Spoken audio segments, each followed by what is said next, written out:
기도하겠습니다.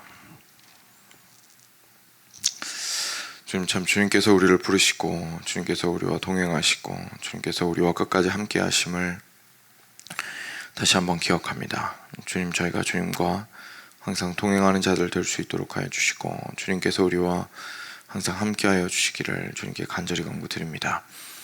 그 과정 속에서 하나님, 고난 중에 있다면 저희가 그 고난을 능히 이기도록 하여 주시고, 저희가 죄악 가운데 있다면 등을 돌리고 거기에서 미련을 버리고 일어나올 수 있도록 도와주시옵시고, 지속적으로 끝까지 주님과 동행하고 걸어가야 하는 끈기가 필요하다면 주님께서 오래 참음과 인내로 끝까지 주를 따라갈 수 있도록 하여 주시기를 간절히 간구드립니다. 그리하여 그 안에서 주님, 세상이 빼앗을 수 없는 기쁨이 우리 안에 넘칠 수 있도록 하여 주시고, 또한 참 모두가 알지는 못하여도 옳은 길을 가고 있다라는 그 확신을 가지고 참 담대함으로 우리의 인생길들을 살아나갈 수 있게 되기를 주님께 간절히 간구드립니다. 오늘 아침 말씀을 통하여서도 주님의 인도하심을 우리에게 보여주시고 주님의 발걸음으로 참 우리와 함께하여 주시고 우리에게 놀라운 주님의 뜻을 통하여서 어디로 가야 하는지, 어떻게 가야 하는지, 왜 가야 하는지에 대하여, 또는 어떤 길에서 돌이켜야 하는지에 대하여 저희에게 명백히 보여주시기를 간구드립니다. 감사하며 우리 주 예수 그리스도의 이름으로 기도드렸습니다. 아멘.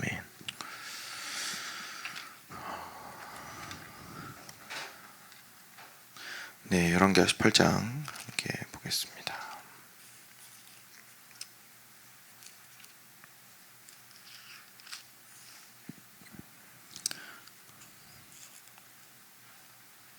1절부터 12절 말씀 교독하겠습니다. 제가 먼저 읽겠습니다.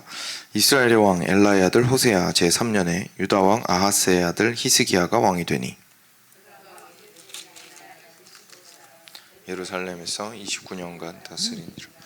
그의 어머니의 이름은 아비요 스가리아의 딸이더라. 히스기야가 그의 조상 다윗의 모든 행위와 같이 여호와께서 보시기에 정직하게 행하여 그가 여러 산당들을 제거하며 주상을 깨뜨리며 아세라 목상을 찍으며 모세가 만들었던 놋뱀을 이스라엘 자손이 이때까지 향하여 분향함으로 그것을 부수고 느후스단이라 일컬었더라.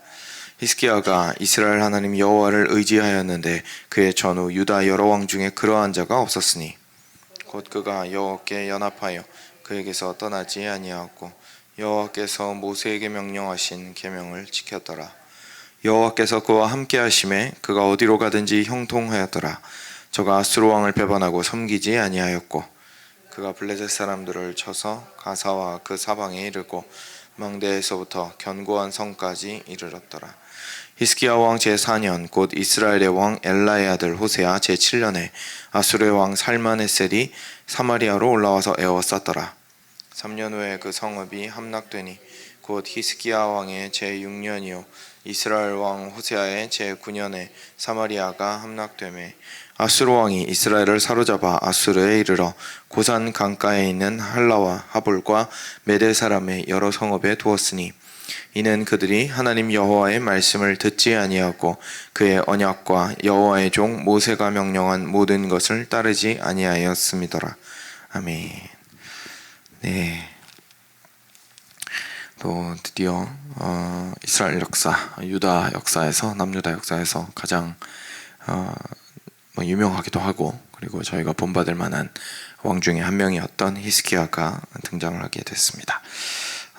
어지럽고 힘든 시기에 왕이 됐다는 거 저희가 알 수가 있습니다. 그냥 단순하게 경제적으로 좀 힘들어지는 상황이라든지 군사적으로 어려워지는 상황 그 정도 수준이 아니라 히스기야는 몰랐겠지만 하나님께서 어떻게 보면 마지막 때라고 부를 수 있는 그 시기를 이제 준비하고 계시고 그리고 실제로 아수르를 사용하셔서 형제 북이스라엘을 이제 완전히 멸망시키시는 것들을 보아야 했던 그 시기의 왕이 되었던 사람이 바로 히스기야였습니다. 그래서 호세아가 북이스라엘의 호세아가 3년쯤 다스렸을 때 히스기야가 왕이 되었고요. 그리고 25살에 왕이 되어서 29년간 다스렸습니다. 그리고 중간에 많은 일들이 있었는데 앞으로 계속 묵상하게 되겠습니다. 히스기야가 3절에 보시면 그의 조상 다윗의 모든 행위와 같이 여호와께서 보시기에 정직하게 행하였다고 이야기합니다.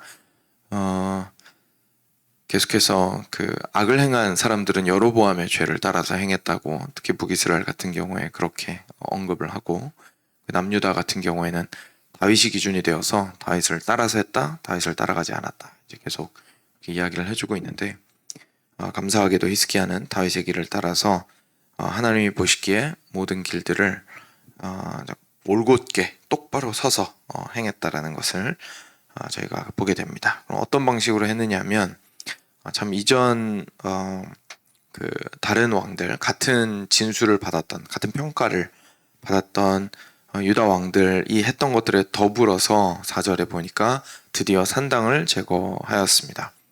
주상을 깨뜨리고 아세라 목상을 찍고, 심지어 여기서 이제 처음 등장하죠. 모세가 만들었던 놋뱀을 이스라엘 자손이 이때까지 향하여 분향함으로 그것을 부수고 느후스단이라고 일컬었습니다. 그러니까 놋조가리 뭐 이런 식으로 이야기를 하면서 별것 아니라고 이제 무너뜨렸던 거죠.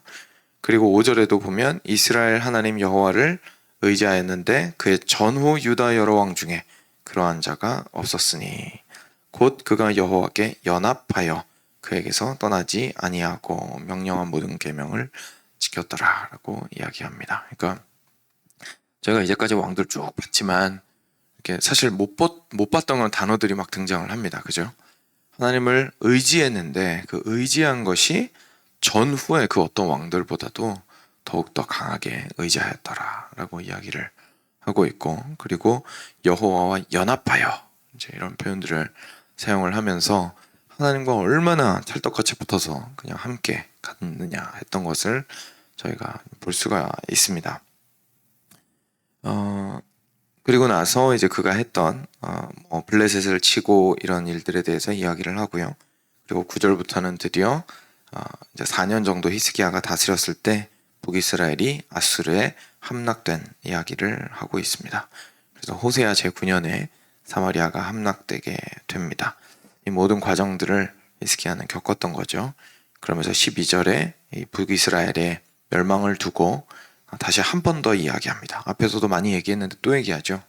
이는 그들이 하나님 여호와의 말씀을 듣지 아니하고 그의 언약과 여호와의 종 모세가 명령한 모든 것을 따르지 아니하였음이더라 하면서 이제 이스라엘에 대한 이야기를 하며 오늘 12절 마무리를 짓고 있습니다. 저희가 북이스라엘의 그 멸망되는 상황만 보지 말고 이 남유다의 히스기야를 보게 되면 북이스라엘의 상황에 대해서 또 더 선명하게 보게 될 수가 있죠. 그냥 단순하게 하나님을 올바르게 그 하나님의 말씀에 올바르게 순종하지 않고, 그리고 선지자들 보내셨는데도 그 말도 잘 듣지 않고 자기 뜻대로 행하고, 이제 이런 것들이 북이스라엘의 잘못된 것들이었는데, 오늘 히스기야랑 비교를 해서 생각을 해본다면 히스기야를 표현했던 그 말들을 어떻게 보면 뒤집으면 북이스라엘이 보여주었던 그 모습을 잘 설명을 해줄 수 있을 겁니다. 다시 말해서 히스기야가 정말 전후에 그 어떤 왕이 그러한 적이 없었던 것처럼 하나님을 꼭 붙들었는데, 완전히 의뢰하고 의지했는데, 어린아이처럼 하나님한테 자기 인생 전체를 그냥 던졌는데, 북이스라엘 왕들은, 그리고 또는 다른 유다 왕들은 그렇게 하지 않았다라고 저희가 이해할 수 있을 겁니다. 그리고 그것을 다른 표현으로 하면 하나님과 온전히 연합하지 않았다, 그래서 하나님께 불순종하였다 라는 뜻으로 저희가 이해할 수 있겠죠. 그래서 오늘 전체 이야기에서도 첫 부분에는 히스기야 이야기 나오고, 마지막 부분에 한 번 더 아수르에게 멸망한 북이스라엘을 평가하는 표현을 통해서 이 두 가지가 이렇게 딱 대비를 이루는 것을 저희가 발견하게 됩니다. 사랑하는 여러분, 저희가 이 땅을 이제 그리스도인으로서 하나님을 믿고 그리고 신앙인으로서 이제 살아나갈 때에 히스기야의 모습과 그리고 북이스라엘의 모습을 보면서 결국은 저희가 생각할 수밖에 없는 것들이 있습니다. 저희가 단순하게 하나님을 믿는 것이 하나님의 말씀을 순종하는 것 이상의 것이라는 것을 저희가 보게 되죠. 오늘 말씀을 통해서 하나님께서 뭐라고 말씀하신 것을 그냥 내가 그대로 행하면 되는 거구나. 이제 이렇게 생각을 할 문제가 아닙니다. 그 너머에 무언가가 있습니다. 저희가 그 너머에 대해서 보통 저 같은 경우에는 이제 여러분들께 사랑이라고 많이 표현하면서 강조를 많이 했었습니다. 그래서 하나님을 사랑해야 합니다. 그리고 하나님의 사랑 안에 거하여야 합니다. 라는 것들을 여러 차례 강조를 했었는데, 그런데 저희가 또 조심해야 되는 건 이 사랑이라는 표현도 사실 어떻게 보면 또 하나의 순종의 항목이 되어버릴 수 있잖아요. 그러니까 사랑해야 된다라는 그 표현 자체가 우리한테 주는 그 느낌이라는 게 있죠. 그래서 우리가 우리 마음에 다짐을 하게 되는 거예요. 그치, 내가 하나님을 사랑해야지, 이제 이렇게 되는 겁니다. 그래서 다른 것들도 결국은 순종해야지, 탐내지 말아야지, 시기하지 말아야지, 질투하지 말아야지, 미워하지 말아야지, 거기에 사랑해야지, 이제 이렇게 그냥 여러 명령 중에 하나로 저희가 이해를 할 수가 있는데요. 근데 사실 그 본질이 좀 많이 다릅니다. 사랑이라는 것은. 왜냐하면 오늘 말씀이 그 사랑에 대해서 잘 이야기를 해주고 있습니다. 사랑은 특히 하나님을 향한 사랑일 경우에 그것이 가지고 있는 수동성이 있습니다. 무슨 말이냐면 적극적으로 내가 해야지, 이루어내야지, 이게 아니고 주님, 제 인생 주께 맡깁니다 라는 것이 사실 하나님을 향한 참 사랑의 표현입니다. 그러니까 우리가 하나님이랑 나를 이렇게 딱 떨어뜨려 놓고 하나님이란 존재를 내가 막 힘을 내가지고 사랑해야 된다라고만 생각을 하게 되면 사랑도 부담스러운 것이 됩니다. 성경이 말하는 사랑은 먼저 하나님에게서 시작되었습니다. 그래서 하나님의 사랑 앞에 우리가 서 있어야 합니다. 그리고 그것이 우리를 순종하게 만듭니다. 그럼 그게 뭐냐면 오늘 히스기야가 보여주었던 대로 하나님께 자기 자신을 던지는 거죠. 하나님께 자기 자신을 의존하고 의지하는 것입니다. 그래서 그것이 현실 속에서 저희가 내려놓음이라든지 포기라든지 다양한 표현으로 회자되고 있는데, 그런 것처럼 우리가 인생에서 우리가 집착하고 이걸 내가 붙들고 내가 제어하고 내 힘으로 이뤄내야 된다고 생각하는 것들을 내려놓아야 하는 이유가 여기에 있는 겁니다. 그냥 단순하게 그 성공 방정식처럼 이렇게 하면 성공할 거야, 이런 것처럼 기독교에서는 네가 지금 욕심 부리고 있으니까 그거 내려놓으면 하나님이 성공하게 해주실 거야 라는 식의 성공 방정식으로 저희가 생각하면 절대 안 되고요. 이거는 뭐냐면은 하나님과 어떤 관계를 가질 것인가에 대한 문제인 겁니다. 내가 이걸 내려놓지를 않으면 하나님이 원하시는 관계를 맺을 수가 없는 게 문제인 겁니다.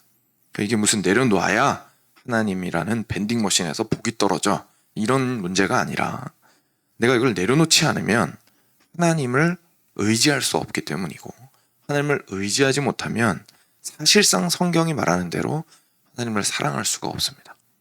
그리고 하나님의 말씀을 그래서 올바른 방식으로 순종할 수가 없게 되죠. 그래서 사실 어떻게 보면 첫 단추라고 볼 수가 있는 부분입니다.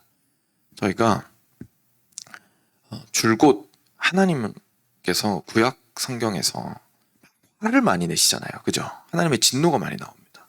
야, 너 말 안 들으면 다 죽는다, 계속 이런 얘기가 나와요. 그리고 실제로 멸망시키십니다. 이스라엘 백성들이 말 안 들어서 하나님의 약속을 의지하지 않고 말 안 들어서 광야에서 뺑뺑이를 40년을 시키시고 무서운 모습을 되게 많이 보이시거든요. 그리고 조금 멀리 떠나면 이제 그 선지자들 보내시는데, 소선지서 대선지서 보시면 아마 많이 두려우신 구절들이 많이 있을 겁니다. 맨날 멸망시킨다 그러고 너네 그러면 다 끊어버릴 거라 그러고 이러시잖아요. 근데 이 메시지가 저희가 잘 봐야 되는 게, 하나님께서 그냥 겉으로 드러난 불순종을 보고 성질을 내시는 것이 아니고, 성질을 내는 게 아니고, 하나님께서 무슨 메시지를 지금 이야기하고 계신 거냐면 나 의지해 라는 메시지를 계속 던지고 계신 것을 저희가 보게 됩니다. 숨겨져 있지도 않습니다. 실제 구약을 잘 읽어보시면 너희들이 나를 의지하지 않고 라고 표현하십니다. 그러니까 하나님께는 우리한테는 다른 사람을 의지하는 게 우리의 선택입니다. 그죠? 내가 내 힘으로 내 인생을 살아나가거나 다른 사람한테 도움을 요청할 때 다른 사람의 도움을 요청하는 건 어디까지나 선택입니다. 그죠? 필수가 아니죠. 근데 하나님을 의지하는 건 선택이 아니라 필수입니다. 그래서 하나님께서 자꾸 그걸 얘기하시는 거예요. 화내면서까지 얘기하시는 겁니다. 심지어 때려가지고 정신 차릴 때까지 때려서라도 이야기하시는 거죠. 너 나 의지 안 하면 죽는다니까. 너 나 의지 안 하면 나랑 이 관계가 똑바르게 서 있지 않으면 그 다음 문제가 다 흐트러진다니까. 그러니까 제발 정신 차리고 다른 신들을 의지하고 의존하지 말고 나 의지해라. 나와 연합해라. 라고 말씀하시는 것이 사실 하나님의 그 진노의 말씀들입니다. 그래서 이 사실을 알고 나서 구약의 그 긴 모든 하나님께서 막 불호령을 내리시는 말씀들을 보면 너무 감사하게 되고 하나님의 사랑을 아주 크게 느끼게 되는 거죠. 참 그 눈을 가지게 된 이후부터 성경을 보는 관점이 많이 바뀌었던 것 같고 구약 성경이 그렇게 감사할 수 없었던 것 같습니다. 레위기에서부터 보여주시는 그 모든 제사법이나 막 이런 모든 것들을 속에서도 하나님께서 얼마나 우리한테 같이 있자. 내 백성으로서 떠나지 말고 나를 의지하고 의존해라. 라고 말씀하시는지를 느낄 수 있었고 그 이후에 막 여러 왕들 그리고 특히 선지자들을 통해서 그렇게 막 이야기를 하시는 것들을 통해서도 하나님이 얼마나 애타하시면서 우리를 향해서 사랑하는 아들아 사랑하는 딸아 너 혼자 있으면 죽는다니까 길거리에 나앉는다니까 얼른 집으로 돌아와라 라고 말씀하시는 메시지인지를 알게 되었을 때 비로소 큰 사랑을 거기서 느끼게 되면서 완전히 새롭게 읽게 되었던 것 같습니다. 하나님을 의지하고 하나님과 연합하는 것은 그리스도인에게 선택이 아닙니다. 그래서 이것이 사실 여러분 예수님을 믿기가 어려운 이유입니다. 예수님 믿는 거 굉장히 어렵습니다. 왜냐하면 그 믿는다라는 표현 자체가 예수님이 존재하시는 걸 믿는다라는 뜻이 아니라 예수님이 가신 길이 옳습니다.